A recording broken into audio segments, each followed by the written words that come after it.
Hola, hola, ¿qué tal? Muy buenas tardes. Hoy estamos en nuestro primer programa de este programa que hemos denominado Palabras con Sentido.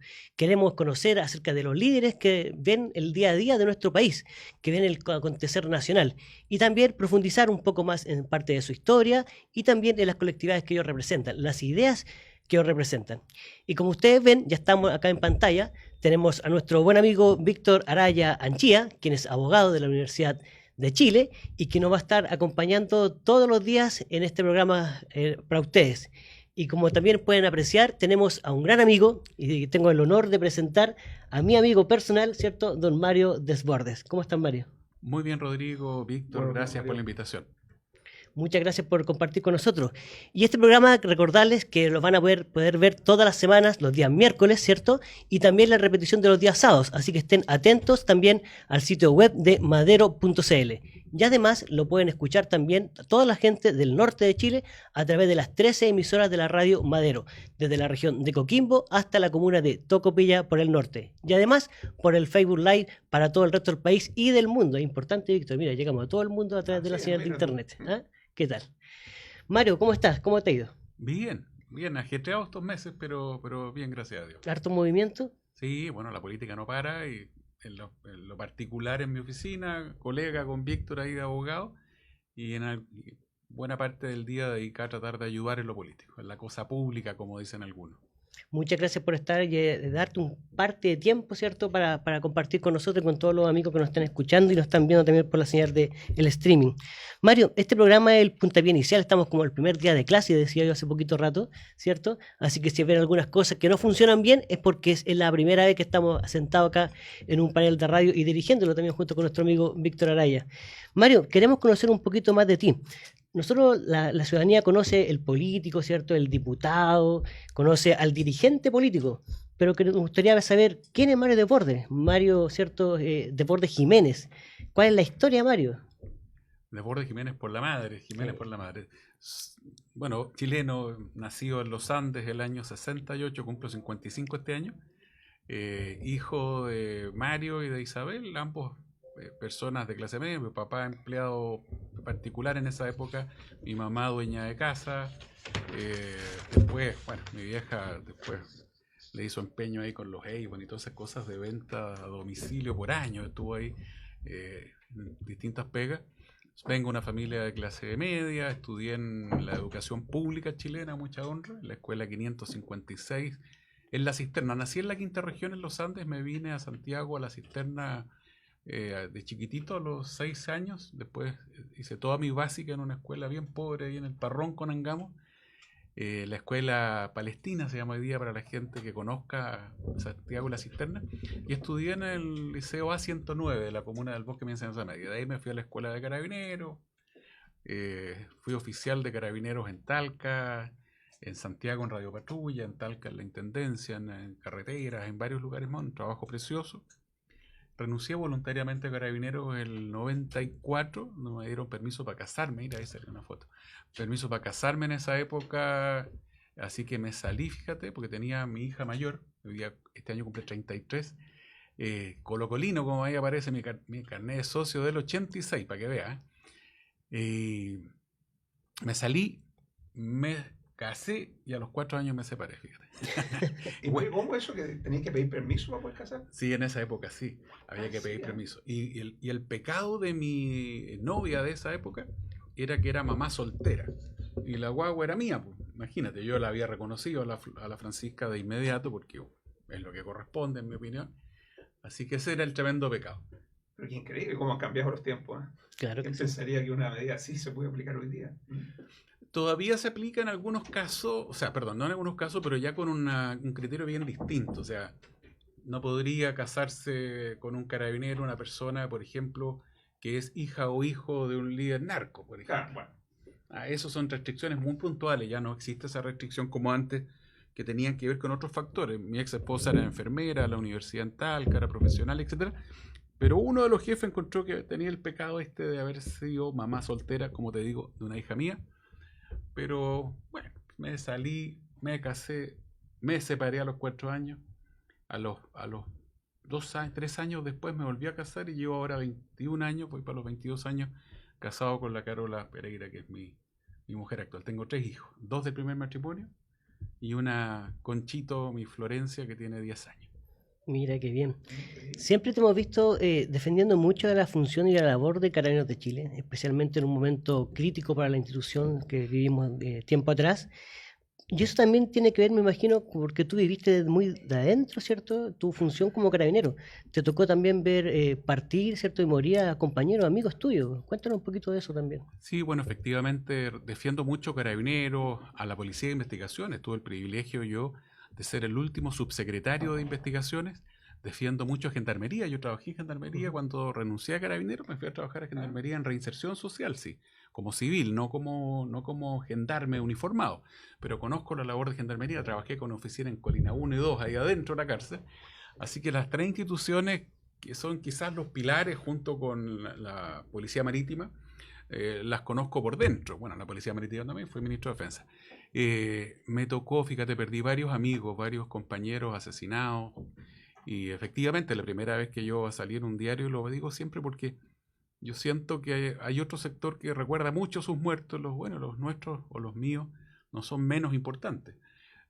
Fue el 12 de abril la primera vez que salí en el diario del año 89. En la portada del diario La Tercera estoy de pie, de uniforme, y en el piso está asesinado Juan Carlos Amar, un gran amigo mío, subteniente igual que yo, estaba ascendido a teniente hacía poco. Él tenía 23 años, yo tenía 22, y me tocó recoger a Juan Carlos, llevarlo a la autopsia, llevarlo a su viuda en San Felipe, a su hijo, con un grupo de oficiales que viajamos a San Felipe, y perder un gran amigo asesinado por el Frente Manuel Rodríguez en esa época. El gran pecado que cometió era ser carabinero, nada más que eso. Yo por eso defiendo tanto a la institución. La gran mayoría son gente de esfuerzo, de trabajo, que arriesgan su vida todos los días. La enorme mayoría son gente que con mucha vocación hace su pega del día a día. Lo mismo la Policía de Investigaciones, que esta semana, el lunes para ser más exacto, cumplió 90 años, el aniversario número 90, este lunes 19 de junio. Vaya un saludo también a la PDI en su semana de aniversario y a Gendarmería de Chile. Mira, debe ser impactante estar trabajando, compartir con un amigo más que a tan corta edad, también 22, 23 años. Claro, niño. Totalmente. Y verlo partir de una manera tan trágica además. Durísimo, porque éramos bien amigos. Él era sanfelipeño de nacimiento, yo andino de los Andes. Él era más antiguo que yo, entonces me hacía bullying en buena, digamos que éramos bien amigos por yo ser andino. Hay una rosca ahí entre San Felipe y los Andes, como entre Coquimbo y La Serena y otras ciudades más. Entonces éramos muy amigos, nos tirábamos mucha talla por eso. Él era paisano, era palestino de ascendencia, y un gallo muy alegre, muy simpático, y lo recuerdo como si fuera hoy, cuando lo vi por última vez a Juan Carlos, que fue asesinado hace más de 30 años ya. Y también la gente, tú contabas que viviste parte de tu infancia en la comuna de los Andes. Sí. Ahí también recientemente, hace un par de años, te declararon hijo ilustre, visita ilustre. Hijo ilustre, sí. Hijo ilustre. Y me tocó un trabajo fuerte. Yo me siento andino, es mi lugar de nacimiento. Nunca perdimos contacto con los Andes, siempre íbamos a ver amigos, familia, etcétera. Así que me tocó siendo subsecretario de Investigaciones. Me acuerdo una anécdota muy simpática porque se cerraba el cuartel de la PDI de los Andes, que se le arrendaba a Codelco. Codelco lo pedía de vuelta. Y viajo a la región, me constituyo en los Andes. Tenemos reunión con el alto mando local de la PDI para ver cómo podíamos solucionar esto. Y la prensa al final, la prensa de San Felipe y los Andes, muchos periodistas, muchos medios de comunicación locales preocupados por este tema, me dicen: subsecretario, bueno, entonces se cierra el cuartel de los Andes. Y no, le digo, se cierra el cuartel de San Felipe. Y silencio total, nadie entendía nada. ¿Y por qué se cierra?, me dice un periodista. Bueno, porque yo soy andino, pues, y antes de cerrar el de los Andes, cierro el de San Felipe. Y ahí, carcajada general, solucionamos esto con harto esfuerzo, me la jugué con todo por mi comuna natal, y eso motivó que el alcalde de la época me propusiera al consejo este reconocimiento, así que tuve el honor de ser nombrado hijo ilustre, hijo destacado, un reconocimiento de la comunidad de los Andes al subsecretario que le salvó el cuartel de la PDI, además con corazón, porque me interesaba por mi calidad andino. Vimos también escudriñando un poquito la información de Mario Desbordes, porque uno conoce muchas cosas, pero tú también fuiste escolta, si no me equivoco, de Sergio Onofre Jarpa. ¿Por ahí fue donde comenzaste tu ligación con el mundo político, con Renovación Nacional en este caso? Me tocó escoltarlo un periodo chiquitito, 2 fines de semana. Después del asesinato de Jaime Guzmán, los senadores... Mira, ahí está una foto donde estaba con hartos kilos más que hoy día. Lo que no significa que hoy día esté flaco. Don Sergio estaba amenazado de muerte y la escolta de él, por alguna razón, ya no me acuerdo, no podía ir a Talca, en realidad a Pencahue, durante 2 fines de semana. Y me tocó escoltarlo, hice buenas relaciones con él, un tipo extraordinario con el que pude compartir mucho cuando yo fui secretario general de Renovación. Un hombre muy humano, muy correcto, muy preocupado con mucha sensibilidad social, fíjate. La gente no lo conoce y dice, no, este señor era derecha dura. No, él apoyó las grandes reformas de don Patricio Elwin, se la jugó por la reforma tributaria, por la reforma previsional. Después incluso don Patricio, en el homenaje que le hacen a don Patricio, en el ex congreso como el hombre del siglo, lo nombró la Universidad Alberto Hurtado. Don Patricio le dedica varios minutos a Sergio Onofre Jarpa para darle las gracias por todo lo que le ayudó en su gobierno. Era un hombre muy, muy extraordinario, lo conocí ahí. La beta política me viene con más fuerza cuando renuncié después de varios años y don Pedro Daza, que era el presidente del Instituto Libertad de Renovación Nacional, me invita a RN a participar.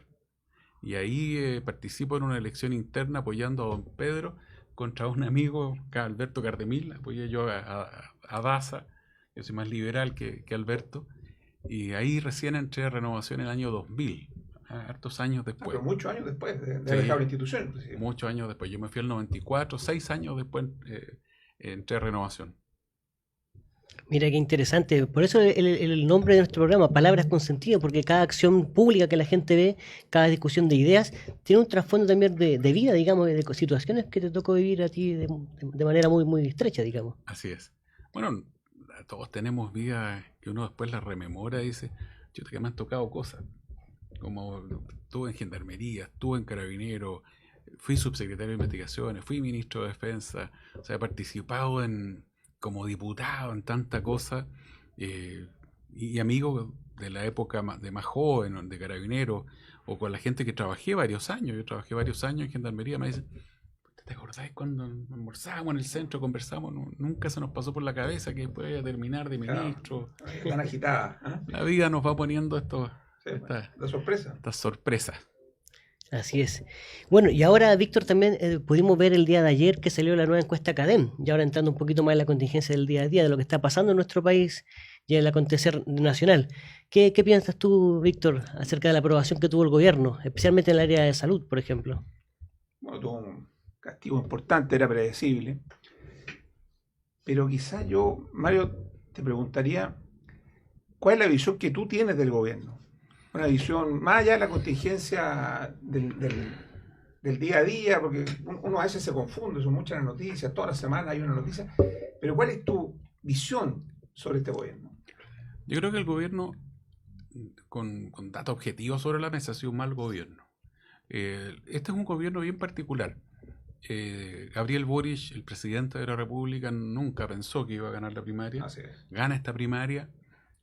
No pensó que iba a pasar a segunda vuelta, pasa a segunda vuelta en una elección que fue muy compleja, donde se caen candidaturas. Por primera vez en 30 años, los dos grandes bloques, la nueva mayoría y ex concertación y Chile Vamos, no pasan a segunda vuelta. ¿Qué significó esto? Que el presidente que tenía su coalición, Apruebo Dignidad, el Frente Amplio más el Partido Comunista, en resumen, tenía un programa muy duro, muy de izquierda. Ese programa recibe un apoyo de un 22% de los chilenos en la primera vuelta. Él pasa en el segundo lugar. Pasó primero José Antonio Kast en términos de votación. Y esto obliga al presidente a buscar apoyos más allá de su sector y se junta con aquellos grupos a los que él había maltratado durante años. Esta concertación, ¿no es cierto? A esta gente que representaba los 30 años que ellos denostaron tanto. Entonces se produce una cuestión bien particular. Este gobierno está apoyado por dos coaliciones. ¿Por qué digo todo esto? Porque el gobierno hasta el día de hoy se debate en si inclinarse hacia Apruebo Dignidad, siempre con posiciones duras, o hacia el socialismo democrático, que es el PS, PPD, radicales. Y eso hace que el gobierno esté constantemente dando medios pasos. Este gobierno perdió 6 meses, no hizo nada en 6 meses esperando que aprobara la propuesta constitucional. De marzo a septiembre. La propuesta era re mala. Me hubiera encantado que se aprobara si hubiera sido una buena propuesta, pero esta era mala la propuesta y por lo tanto se rechaza por paliza. Y el gobierno recién ahí se da cuenta que tiene que empezar a gobernar con las reglas del juego que tiene hoy día y no con lo que esperaban ellos, que era la nueva constitución. Y tiene que empezar, por lo tanto, a guardar en los cajones de sus grandes escritorios de la moneda, de los ministerios, proyectos que eran viables, en opinión de ellos, con la nueva constitución, pero no con el proceso actual. Entonces ahí recién empiezan de a poquito a moverse, ¿ya? Y luego empiezan a girar de a poco hacia el socialismo democrático. Acabamos de ver 2 nombramientos de subsecretarios, los 2 son socialistas.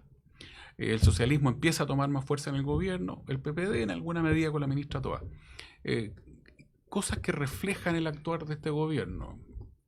La ministra Siches, ministra del Interior, con una candidez gigante, dice: yo voy a ir a Temuco y saco una banderita por la ventana del auto y cree que la van a recibir, pero con abrazo, beso y abrazo. Oye, una parrilla, me están esperando un asado, ¿no es cierto? Me tienen esas ricas sopaipillas que hacen nuestros amigos del pueblo mapuche. Y dijo: no, aquí me reciben como reina. Y la recibieron a balazo. Y tuvo que salir, nosotros los chilenos decimos apretando cachete. Tuvo que arrancar Y ese es el primer baño de realidad. Entonces, de ahí en más, uno ve que el gobierno constantemente ha tenido que ir dejando de lado lo que pensaba originalmente. ¿Y yo por qué te doy este ejemplo, Víctor? Porque el presidente Boric, cuando era diputado, en ese mismo lugar, la Temucuicui, se manda un Twitter que dice: estoy en el territorio liberado de Temucuicui. Y después a su ministra del Interior y amiga personal se la mandan de vuelta para la casa con un par de hoyos en el vehículo fiscal. ¿Te das cuenta? Entonces, ahí se dan cuenta que esto no era fácil y bueno, empiezan a cometer los mismos errores o hacer las mismas cosas que ellos han criticado por años.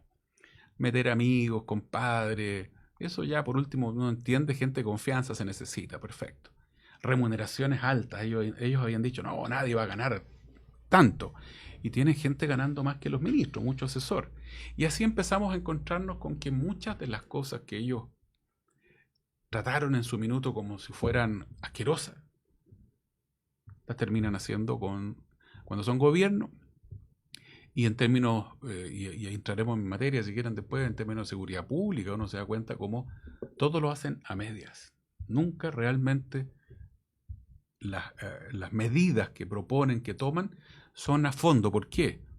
Porque si se ponen firmes con la delincuencia, si se ponen duros con el terrorismo, se les va a enojar a Prueba de Dignidad, por su coalición, el Partido Comunista. La base. Claro. Increíble, ¿eh? Vale, entonces hay un desplome ideológico, ¿verdad? Aparentemente un fracaso ideológico, pero además hay un tema de gestión, y apunto a lo que dice Rodrigo en materia de las críticas descarnadas que hicieron al manejo de la pandemia. A las críticas, acusaron al ministro de Educación por tratar de volver a clase. O sea, todo eso hoy día se vuelve en contra. O sea, hay además un problema de gestión. Hay además un problema de gestión importante, amarte de lo ideológico. Sí. Bueno, se ha repetido mucho una frase que les cae como anillo al dedo al gobierno actual. Otra cosa es con guitarra. Nosotros hemos tratado de hacer una oposición constructiva, hemos buscado fórmulas para llegar a acuerdos en los temas relevantes y han habido un par de acuerdos, pero ellos hasta ahora estaban muy duros. Además, un sector importante de Apruebo Dignidad, de los jóvenes del Frente Amplio, sienten que tienen una superioridad moral sobre el resto de Chile. Ellos están por sobre el resto. Sí. Y eso hace que metan las patas mucho porque la soberbia siempre es mala consejera. El subsecretario de Salud de Redes Asistenciales, que acaba de dejar el cargo, fue quizá el más duro contra el gobierno anterior, acusándolos de no saber enfrentar la crisis sanitaria, en donde creo Chile dio un ejemplo internacional. Y él lamentablemente metió las patas varias veces con resultados terribles porque mueren guaguitas, ¿no es cierto? Esta guaguita de San Antonio, que le dicen no hay cama, después le dicen vamos a tener que trasladar la Arica, después le dicen la cama de Arica no está disponible y no se tomaron la molestia de llamar por teléfono a una clínica que estaba a 1 hora y media de distancia. A 1 hora y media de distancia. Difícil entender eso. Y eso es ideología pura, porque no querían contratarle servicio a las clínicas privadas. Y eso le cuesta la vida a una guaguita de 2 meses. Entonces, han sido negligentes en muchas áreas, han sido irresponsables. Yo creo que por eso la ciudadanía evalúa este gobierno. Veíamos la encuesta Cadem que tú mencionabas, 70% de evaluación negativa. Exactamente. Y si eso lo llevamos a lo concreto, que siempre es bueno para que los auditores y la gente que nos está mirando a través de las señales del streaming, prácticamente son 7 de cada 10 personas que critican la función del gobierno y del presidente Boric. En todas las materias, estamos hablando del tema sanitario, con el tema de este virus, ¿cierto?, que anda mucho en el aire en muchas regiones del país, el tema de la delincuencia que tú muy bien tratabas, lo que está pasando en la macrozona sur también, que muchas veces yo decía hoy día en la mañana en otro lugar. ¿Se imagina usted los atentados que ocurren en la macrozona sur? ¿Ocurrieran solamente el 10% de esos atentados en Santiago, en la región metropolitana? Claro. Claramente sería algo muy distinto de la manera de tratar el gobierno. A ti te tocó, Mario, ser ministro también de defensa. Muchas veces la derecha pide que se extiendan los estados de excepción, tanto hacia los ríos como también en la zona norte, donde nos están escuchando la gente que sintoniza Radio Madero. Pero ¿cuál es el sentir de la gente del ejército? ¿Ellos también les interesa, quieren estar en esa función o les resulta un poco complicado? ¿Cómo lo viste tú cuando te tocó ser ministro? El ideal es que todos los temas que uno quiere abordar vía estado de excepción pudiera enfrentarlos la policía, Carabineros de la PDI. Si decretamos estado de excepción es que las policías están sobrepasadas. Eso es reconocer aquello. Yo, por lo tanto, creo que el estado de excepción debe ser, tal como lo dice su nombre, excepcional. Pues, o sea, decretarse solo, tarde, mal y nunca. El problema es que, producto de lo que hemos vivido en los últimos años, sobre todo después del estallido, en donde hay un componente de cierta manifestación pacífica, de mucha gente que sale a pedir cambios, pero también un componente violento horrible. Claro. Carabineros sufre un deterioro enorme, destrucción de sus vehículos, destrucción de cuarteles, mucha gente que se fue, que pidió la baja y prefirió irse.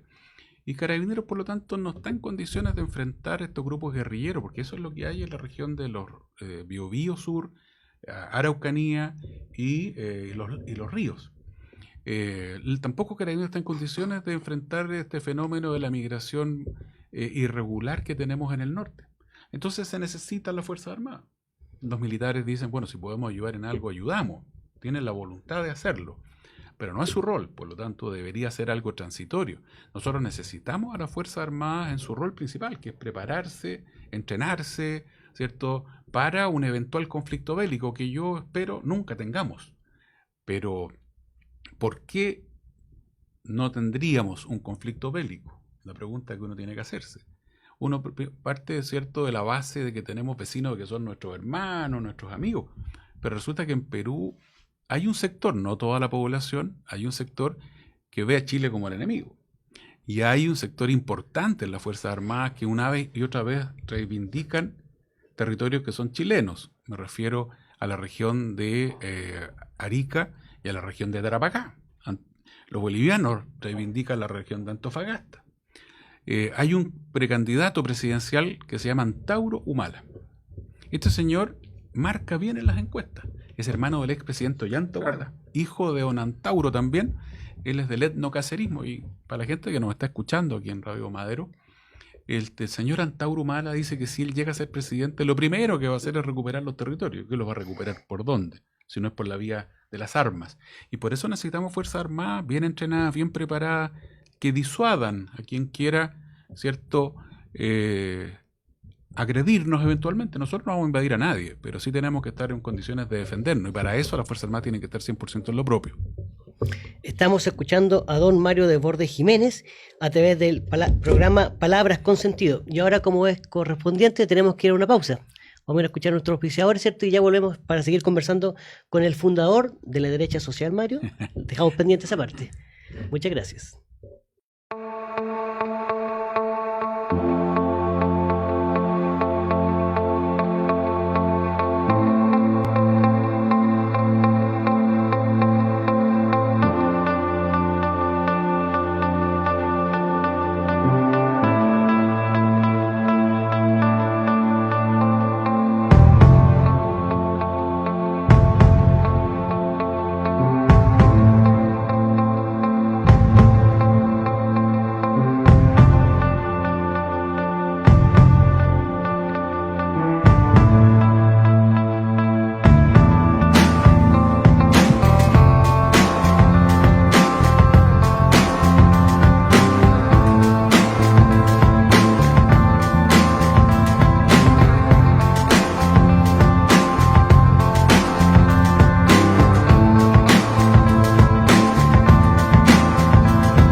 estamos de vuelta en Palabras con Sentido a través de la Radio Madero y la señal de streaming también por Madero CL y el canal de YouTube Palabras con Sentido, que pueden revisarlo las veces que ustedes estimen conveniente ya en su hogar.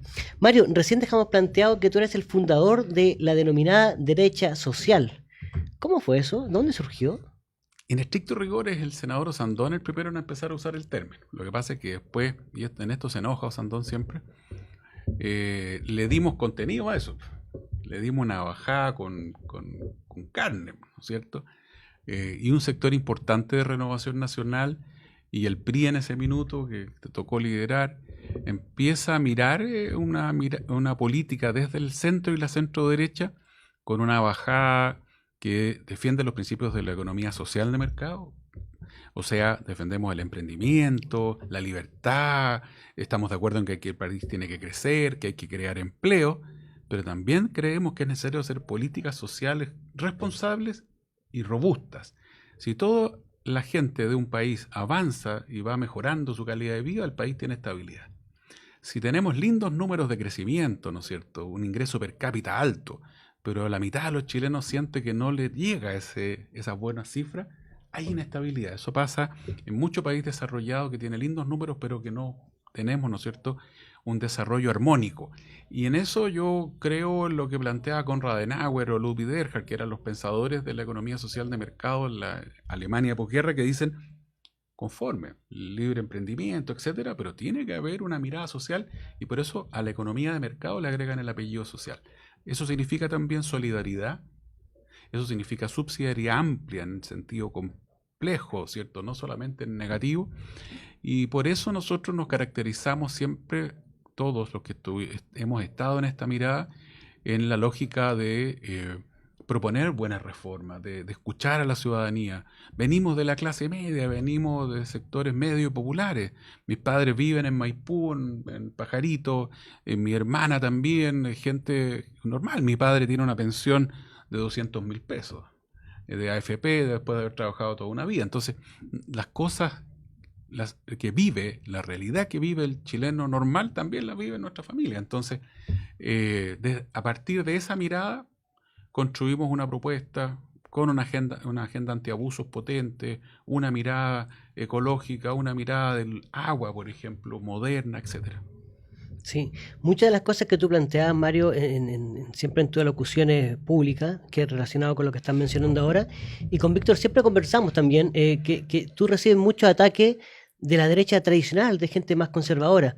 Sin embargo, las cosas que tú planteas son y suenan de sentido común. ¿Cómo lo ves tú, Víctor, en ese sentido?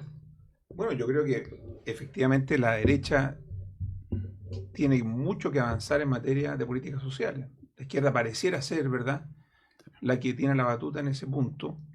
La Concertación por muchos años efectivamente hizo grandes políticas sociales, pero vemos ahora, por ejemplo, en Antofagasta, políticas sociales.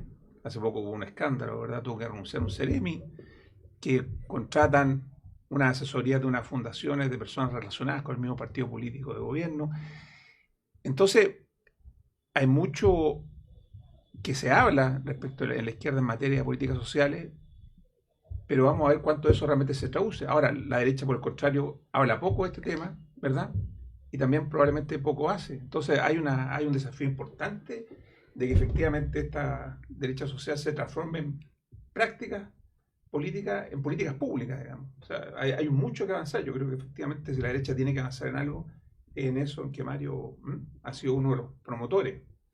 A ti, Mario, te tocó liderar un momento muy complicado para el país, ¿cierto? Cuando vino el denominado estallido social, algunos lo denominan estallido delictual también, ¿cierto? Y te tocó hacer algo, algunos dicen que fue entreguista, hay gente al interior de tu partido, ¿cierto?, que hasta el día de hoy te critican mucho, que entregaste la Constitución.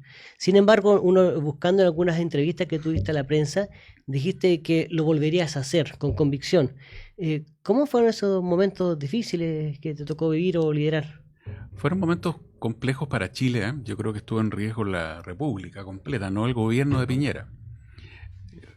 A raíz de hechos puntuales, ¿no es cierto?, se produce este estallido de violencia efectivamente el 19 de octubre, cuando incendian el metro, se producen saqueos, hay un desmadre absoluto.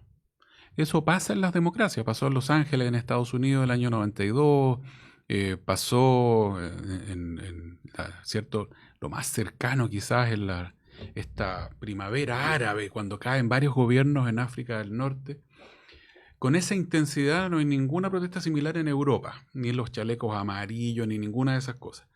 En paralelo, comienzan a salir a la calle cientos de miles de personas que estaban aburridas de los abusos, choreadas porque la salud no era buena, no es buena todavía, porque las pensiones eran muy malas. Eso ha mejorado con la PGU que hizo el gobierno del presidente Piñera, muchísimo.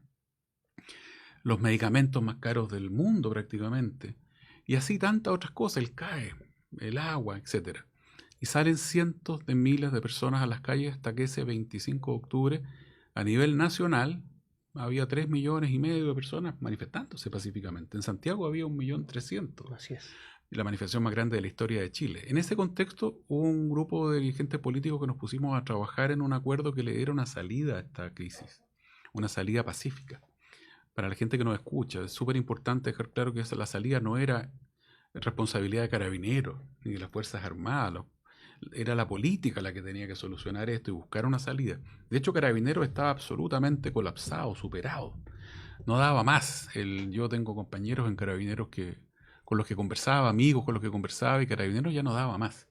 Y buscamos una salida. Probablemente en los primeros 2 semanas pudimos haber hecho reformas, pensiones, salud y abuso, y la gente se habría vuelto a su casa tranquila, contenta de que se lograra el objetivo. Pero mucha gente en el gobierno del presidente Piñera, partiendo por su asesor Larroulé y compañía, bloquearon la reforma. No querían, no, esto es de izquierda, que la gente se canse, se aburre, se vaya para la casa. Y nos bloquearon la reforma. A la cuarta semana ya la gente, tercera semana, estaba pidiendo en estas grandes manifestaciones que la salida fuera el cambio de la Constitución. La gente dice, oiga, pero si la gente ni había leído la Constitución. Sí, puede ser. Pero lo que no tenía, no había duda por parte de la mayoría ciudadana, es que la Constitución parece que era el problema, porque cada vez que tú hacías reformas te decían esto es inconstitucional, esto es inconstitucional, esto es inconstitucional. Mucha gente que hoy día critica, Rodrigo, yo tengo los WhatsApp de ellos y estaban debajo del catre, escondidos, llorando, pidiendo que solucionáramos esto. O sea, bueno, a lo mejor sería bueno que recordaran lo que pasó en La Moneda, ¿verdad? Porque entiendo que hubo un incidente que mucha de la gente no conoce, digamos. Nosotros lo hemos escuchado, pero es importante a lo mejor que escuchen nuestro... Sí, yo lo he contado varias veces y no soy el único que lo ha contado, pero hay que refrescar la memoria en algún minuto. ¿Qué es lo que nos decía Carabineros? Necesito, por favor, que me saquen los 200.000 personas, 300.000 personas que están manifestándose en las calles para poder enfrentar a los violentistas, porque si yo tengo que enfrentar a 2.000, 3.000 violentistas, 4.000 violentistas que están insertos, que están metidos en una manifestación de 200.000 personas, que era lo diario, todos los días, no tengo cómo hacerlo. ¿Cómo les disparo, ¿no es cierto?, una lacrimógena? ¿Cómo hago para enfrentarlos si están blindados, ¿no es cierto?, aprovechándose como escudo humano de estos manifestantes pacíficos?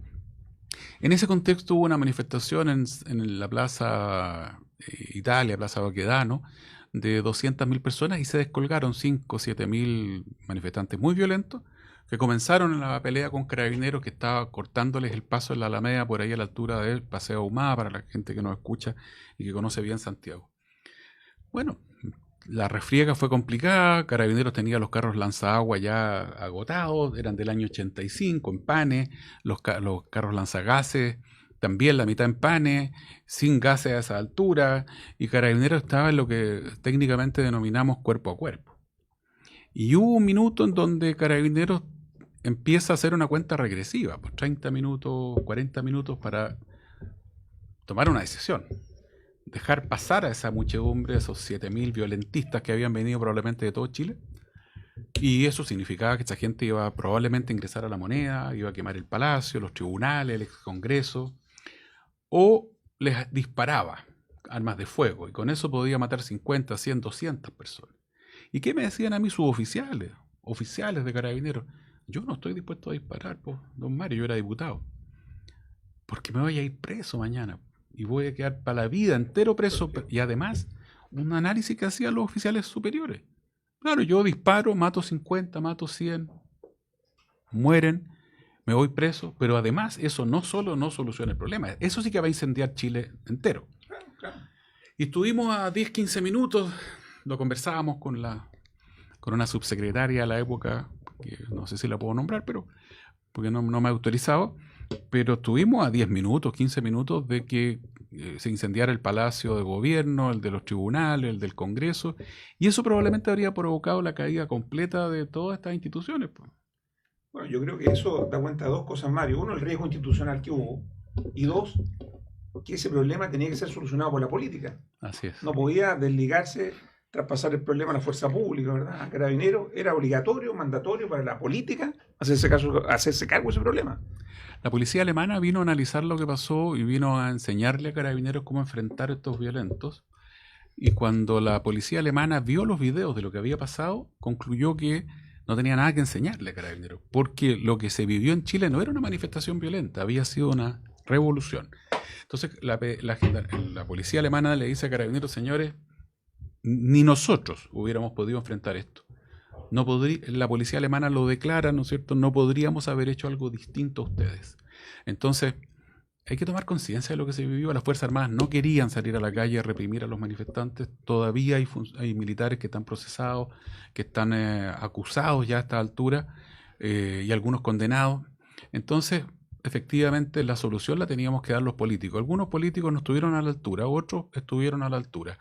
Yo firmé el acuerdo del 15 de noviembre, del que fui autor, fui uno de los que me tocó el rol negociador, quizás uno de los más complejos ese día, con gente en mi entorno que intentaba echarlo abajo esto, y lo firmé con lápiz verde. Y lo firmé con lápiz verde porque lo firmé pensando en mi queridísimo Carabineros de Chile. Mario Desbordes, en palabras con sentido.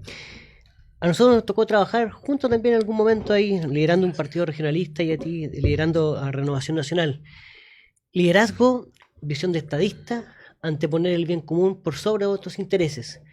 Finalmente, algunos en tu nuevo partido y de la derecha general, ¿te pasaron la cuenta después, Mario? Por supuesto, porque cuando se les pasó el susto, a muchos les llegó en ese minuto la fórmula para la solución del problema. 6 meses después. Pues. Claro. No, debieron haberse puesto más duros. ¿Cómo no fueron más firmes? ¿Cómo no dispararon? ¿Cómo? Por supuesto, ninguno de estos políticos o empresarios que se han llenado la boca diciendo eso habrían sido los que iban a disparar. Pues ellos se iban a esconder debajo de la falda de los carabineros, de los militares. Entonces, la extrema izquierda y la izquierda más dura ve en el estallido solo el aspecto poético y no reconoce que la violencia que hubo no es aceptable ni tolerable y hay que condenarla. La derecha, sobre todo la más dura, ve en el estallido solo la violencia y no reconoce todo lo demás que se vivió. Entonces, claro, desde esa derecha y algunos dentro de mi partido me cobraron la cuenta. Y Piñera, fíjate, me lleva al Ministerio de Defensa cuando yo estaba encumbrado en las encuestas, en plena pandemia, cuando yo apoyé los 10% los primeros, porque el gobierno no estaba entregando lo que la gente necesitaba para salir del problema, de la crisis, no tenía para parar la olla. O sea, yo fui al bosque, a la cisterna, a ver alumnos del liceo que no tenían para parar la olla. Entonces, cuando apoyé esos 10% más el 15 de noviembre, a mí me hicieron la cruz y de hecho se gastaron un dineral para intentar meterme políticamente en líos inventando cuentas en el extranjero. Ojalá las tuviera. ¿Verdad que no? Varios miles, millones de dólares. Y se gastaron un dineral también en la campaña en contra mía. Les voy a contar una anécdota solamente, que grafica lo que ustedes vivieron conmigo también. En esa primaria, varios grabamos el programa que es muy visto en televisión, que se llama La Divina Comida. La Divina Comida. Fíjate que Briones y yo lo grabamos al mismo tiempo y muy poquito después que otro candidato. El otro candidato apareció en plena primaria y a nosotros nos vetaron y no permitieron que el programa saliera hasta después de la primaria. Yo sabía que iba a perder, se lo dije a Piñera cuando me pidió salir del Ministerio de Defensa, porque mi capital político ya lo había gastado. Claro. Pero tomamos una decisión contigo, Rodrigo, me acuerdo muy bien, contigo, Víctor, con la gente de Renovación que me apoyaba, que era, ok, sembremos esta derecha, centro-derecha, moderna, con vocación social, solidaria, y yo creo que lo sembrado recién está empezando a mostrar brotes, y yo creo que una beta importante de la centro derecha y el centro va a ir por ese camino. ¿Tú crees hoy, con la actual composición que tiene Chile Vamos, hoy día existen solamente 3 partidos, cómo ve el futuro de ese conglomerado?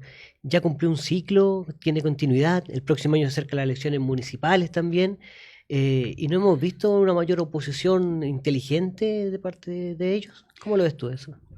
Hay varios factores que hacen que Chile Vamos esté desperfilado hoy día. Uno, la directiva de renovación, que ni siquiera, por lo que hemos sabido ahora por la carta de una vicepresidenta que renunció, ni siquiera tiene reuniones. Vemos al presidente del partido que bueno, un día llega con guitarra a la moneda, al otro día dice que vamos a estatizar las pensiones, al otro día, bueno, oscila entre la derecha dura y el centro, y eso no tiene mucha lógica, porque la gente al final no sabe para dónde va Renovación. Lo mismo con el secretario general. En paralelo, está Republicanos tensionando constantemente a la UDI, tironeando a la derecha y aparte de Renovación. Y ese factor es un factor complejo. O sea, yo creo que Republicano tiene todo el derecho a su proyecto. Ellos mismos lo han dicho, son un proyecto distinto al nuestro y vamos a competir probablemente. No son mis enemigos, el problema es que Republicanos ha realizado una campaña brutal de ataque constante a Chile Vamos, que es lo mismo que han hecho en España, que han hecho en otras partes los partidos amigos o hermanos de Republicanos. Y la gente los votó con harta apoyo en esta última elección de consejeros constitucionales porque son la derecha más visible, la más clara, para oponerse a un mal gobierno. Entonces, este tensionarse constante, yo creo que tiene que provocar un rebaraje. Probablemente muchos en la UDI, o no muchos, pero algunos en la UDI y algunos en Renovación, se sienten más cómodos con Republicanos, allá ellos, y otros nos sentiremos más cómodos con la actual coalición, más amarillos, demócratas y sentido común, y haremos algo todos juntos, o Renovación se partirá en 2, 3, 4, no lo sé, un tema que habrá que ver, pero un rebaraje tiene que venir, porque no podemos seguir con el nivel de tensión interna en Chile Vamos y dentro de los partidos de Chile Vamos. ¿Falta que Chile Vamos resuelva la identidad finalmente y quiere liderar? Sí, por supuesto, cuando uno ve que los líderes de Chile Vamos felicitan al presidente del Partido Popular de España por el resultado que acaba de sacar en España, uno dice, bueno, entonces hagan más o menos lo mismo que hace el Partido Popular de España, que es promover reformas, una derecha responsable, una derecha que hace oposición, pero que tiene un camino distinto de Vox. Yo valoro el trabajo de Javier Macaya, que creo que ha sido un buen presidente de partido. Si somos miembros de la Internacional Demócrata de Centro, además, donde trabajamos con los alemanes del partido de la ex canciller Merkel, bueno, trabajemos en el Congreso de propuestas en esa línea. Por lo tanto, hay que ir construyendo o reconstruyendo esta identidad. En algún minuto Renovación fue el partido mejor evaluado, el que tenía la mayor identificación de la gente con el partido y el centro, y la clase media. Cuando tú preguntabas qué partido representa mejor a la clase media, a muchos les sorprendía que fuera un partido centro-derecha, era Renovación en ese minuto. Todo eso se ha perdido. Entonces hay que recuperarlo y ojalá se pueda recuperar, no estoy tan seguro. Claro, me pareciera ser, Mario, de que lo que prima hoy día son la polarización. O sea, Sí. hay un gobierno que llegó representando un extremo, ¿verdad? Polarizó las cosas, fagocitó a la concertación, y eso de alguna manera también genera en el bando opositor una ida a los extremos, digamos. Y es difícil salir de esa polarización, que yo creo al menos que la experiencia indica que no es la mejor para Chile ni para ningún país, digamos, porque ir de un lado al otro es muy difícil construir si uno va de un extremo, porque hoy día, claro, uno piensa que no es difícil que en la próxima elección cambie el signo político del gobierno, pero el problema es que si nos vamos a llevar de un extremo a otro, el país que queda en medio, ¿en qué minuto tiene la oportunidad de crecer? Hay un desafío gigantesco. Los dos extremos polarizan, los dos extremos buscan que la gente se enoje, se pelee, y así ahuyentan al elector moderado. Los dos extremos polarizan buscando que la gente se enoje, se choree con la política, etcétera, y por lo tanto sienta que la única alternativa son las de los extremos. Yo le digo a toda la gente que nos está escuchando, que nos está viendo, la política puede enfrentar con firmeza a la delincuencia. la migración ilegal, la ilegal, no toda la migración ilegal, la delincuencia puede ser dura con el narcotráfico y al mismo tiempo promover reformas razonables y llegar a grandes acuerdos. Y eso se puede hacer. No necesitas ser un francotirador constante, un Rambo que está todo el día disparando la ametralladora para enfrentar a la delincuencia. Si se puede, y al mismo tiempo, como te digo, llegar a acuerdos. Y por lo tanto, yo espero que el país vaya recuperando una mirada que favorece los grandes acuerdos transversales, porque, señor que nos está escuchando, la única manera de lograr las grandes reformas es con acuerdos, no es a patadas y combos, porque a patadas y combos vamos a seguir con los temas sin resolver. Sí. Y Mario, ¿y cómo se hace? ¿Cómo se lleva a la práctica esto? ¿Cómo se hace, por ejemplo, que Chile Vamos tome un rumbo distinto al que lleva hasta ahora? ¿Cómo se hace que tomen esa hebra del centro, ¿cierto? Del sentido común, de la moderación, pero también del avanzar en los acuerdos, como tú mencionabas? No es fácil, porque siempre, como decía Víctor recién, hay una presión para irse a los extremos, y para polarizar y para pelear. Es más fácil el discurso, claro. Es más fácil hablarle a la galería. Me digamos, llenaría al sector de seguidores duros en Instagram, en Twitter, si pasara todo el día peleando. Soy de los políticos, según cada vez mejor evaluado. Yo circulo por el centro de La Serena, de Coquimbo, de Copiapó, de Vallenar, de Santiago, sin problema, y la gente es muy cariñosa. Por lo tanto, estoy convencido de que es necesario hacer un giro en Chile Vamos, que Republicanos tenga su camino propio, yo lo respeto, que José Antonio Kast tenga su camino, también lo respeto. No comparto lo que piensan muchos de ellos. Hace un par de semanas varios diputados republicanos decían que no existe el cambio climático, que se está recuperando el hielo en la Antártica, que los glaciares están recuperando el hielo, y uno dice, chuta, ¿de dónde sacan semejante locura? Uno podrá discutir si el cambio climático es una cuestión cíclica en la Tierra o no, pero es difícil discutir a esta altura, si uno quiere hacerlo con rigor científico, que el ser humano contribuye mucho al cambio climático y por lo tanto tenemos que tomar medidas que cuiden el medio ambiente, porque si no, no tenemos nada que dejarle a nuestros nietos y a nuestros hijos. Entonces, cuando hay gente que uno ve en esa actitud, uno dice, chuta, difícil planteármelos como socios. Y por lo tanto, bien, su camino propio, la mayoría de la gente tendrá que evaluar en las próximas elecciones y ojalá se incline, como ha pasado en España ahora, por una posición que favorezca el diálogo, la conversación y la búsqueda de soluciones. Y la gente nos dice, a mí me lo dice en la calle cada rato, déjense pelear, don Mario, ayúdenos, usted que es de los conversadores, de los que dialoga, déjense pelear los políticos, busquen acuerdos y soluciónenme los problemas. Correcto. ¿Y cómo ves tú el gran desafío que viene después de la elección de diciembre, ¿cierto? Cuando se vote a favor o a prueba de esta nueva constitución. Después viene un desafío importante para el mundo del centro y la centro derecha, que es la elección municipal, donde se juega gran parte también de la próxima parlamentaria y eventual elección presidencial. ¿Cómo ves tú hoy por hoy la distinta hueste de la centro derecha y de Chile Vamos particularmente? Bueno, Chile Vamos parte como la fuerza electoral municipal más grande, pero eso no es suficiente. Uno tiene que ser capaz de conectar con la ciudadanía y decirle a la gente, mire, sabe que estoy atento a lo que usted me está planteando.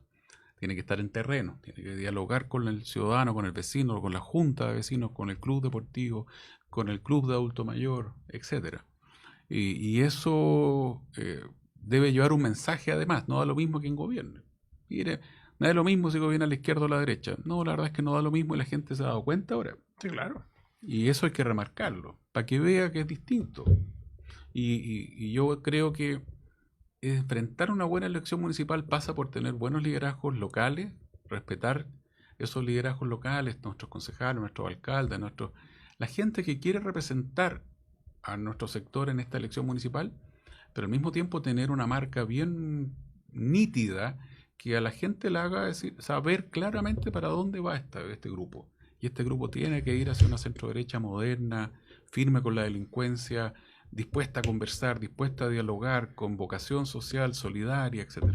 Siguiendo en esa misma lógica, la izquierda en general ha llamado al consenso, a la unidad, justamente en la elección municipal, de que lleven un solo candidato en alcalde, ¿cierto?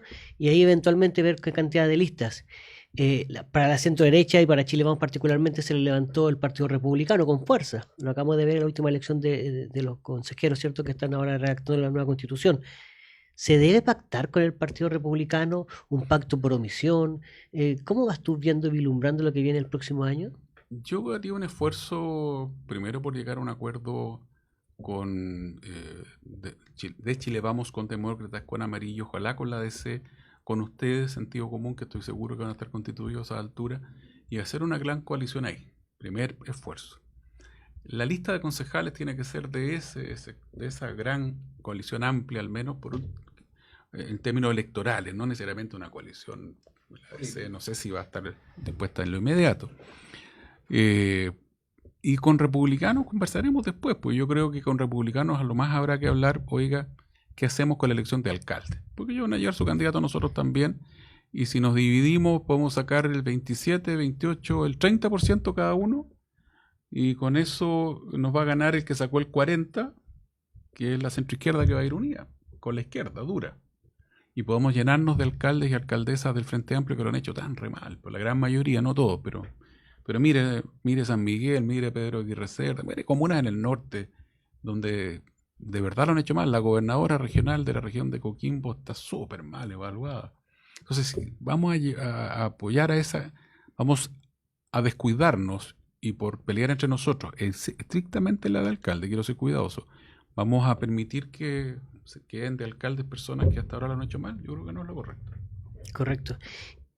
Ahora el próximo mes, en agosto tengo entendido, ¿cierto? Se vienen las elecciones internas de Renovación Nacional.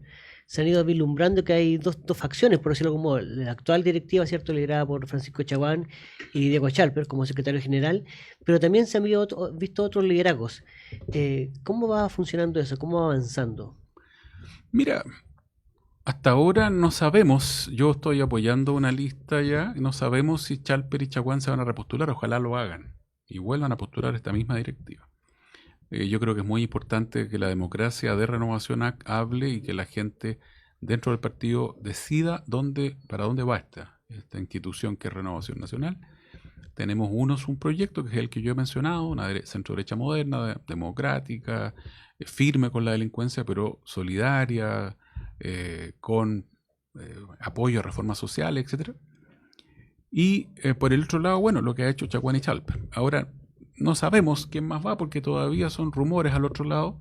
Lo único que sí sabemos es que hay una lista que es de Paulina Núñez como candidata presidencial, que yo estoy apoyando, integrando también, y Germán Codina y otros líderes más.